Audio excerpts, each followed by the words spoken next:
L'actualité internationale sur Prestige TV que nous démarrons au pays de Toumaï où après des années d'accalmie dans le sud du pays, des groupes rebelles tchadiens auraient fait leur apparition côté centrafricain en face de la province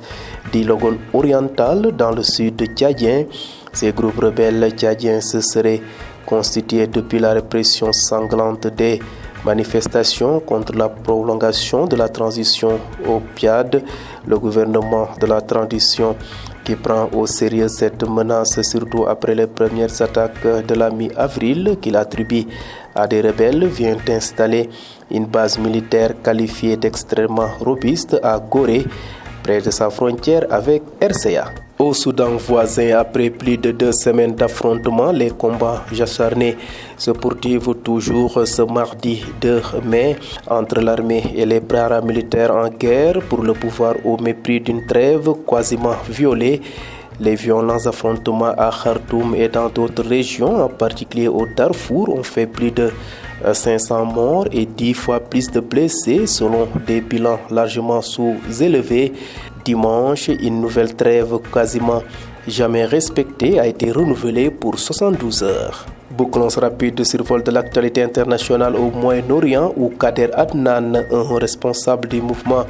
islamiste palestinien Djihad islamique, est mort ce mardi en prison. Cet homme de 45 ans était en grève de la faim depuis début février pour protester contre sa détention en Israël. Peu de temps après l'annonce de son décès, des roquettes ont été tirées de la bande de Gaza vers l'État hébreu.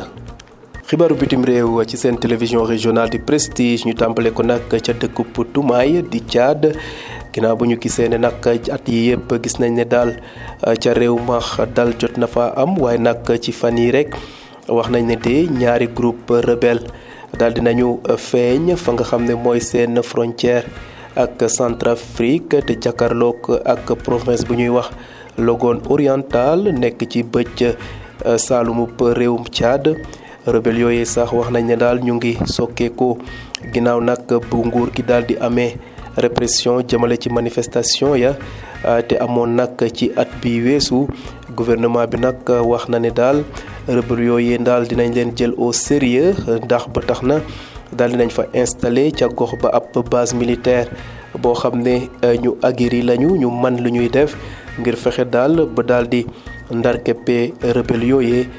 base ba nag ñu ngi ko samp ci gox bu ñuy wax Gorée nekk ci digg seen diggante ak dëkk bi di Centrafrique. ñu jóge nag réewum Tchad dem fële ca Soudan xeex ba nag mu ngay wéy di fa wéy di am tànkub kanam ginnaaw bu ñu amee ñaari semaine sax tey de ci talaata gi moom ñaari fan ci weeru mai armée soudanaise ak paramilitaire yu général Hamdan Daglo ñu ngay wéy di sokkante ay bal. te jamono yi sax waxoon nañ ne nag nañu daal di taxawandi